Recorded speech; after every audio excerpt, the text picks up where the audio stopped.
వివాహం ఆలస్యం అవుతుందని చింతిస్తున్నారా?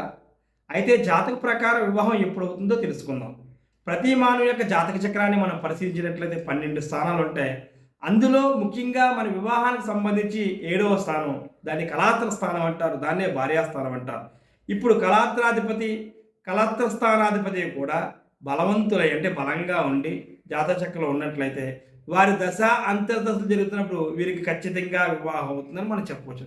అదేవిధంగా లగ్నాధిపతి, సప్తమాధిపతి వీరిరువురు కూడా సమీపంలో ఉన్నట్లయితే వారికి చిన్న వయసులోనే వివాహం అయ్యే అవకాశాలు కనిపిస్తున్నాయి. ఇక లగ్న, ద్వితీయ, సప్తమ స్థానాల్లో శుక్రుడు ఉన్నట్లయితే వారికి వివాహం ఆలస్యం అయ్యే అవకాశాలు కనిపిస్తున్నాయి. మరియు శుక్రుడు కనుక జాతక చక్రంలో ఉచ్చులో ఉన్న వారికి వివాహం కొంతవరకు ఆలస్యం అయ్యే అవకాశాలు మనకు కనిపిస్తున్నాయి. మరియు గురుడు జన్మగుడు మీదకి గోచారకుడు వచ్చినప్పుడు లేదా జాతక చక్రంలో జన్మ శని మీదకి గోచార శని వచ్చినప్పుడు కూడా వీరికి ఖచ్చితంగా వివాహం అవుతుందని మనం చెప్పవచ్చు. మరి వివాహం అవడంలో ఆలస్యం అయినప్పటికీ జాతక చక్రంలో దోషం ఉన్న ఏ విధమైన ప్రమాదం లేదు. మంచి పరిష్కారాలు చేసుకున్నట్లయితే తొందరగా వివాహం అవుతుంది. మంచి భార్యను పొందే అవకాశాలు మనకు కనిపిస్తున్నాయి. ఈ యొక్క పరిష్కార మార్గాలు మన జ్యోతిష శాస్త్రం చూపించింది కాబట్టి పండితులు సంప్రదించినట్లయితే ఆయా పరిష్కారాలు చేర్చుకున్నట్లయితే తొందరగా వివాహం అవుతుంది.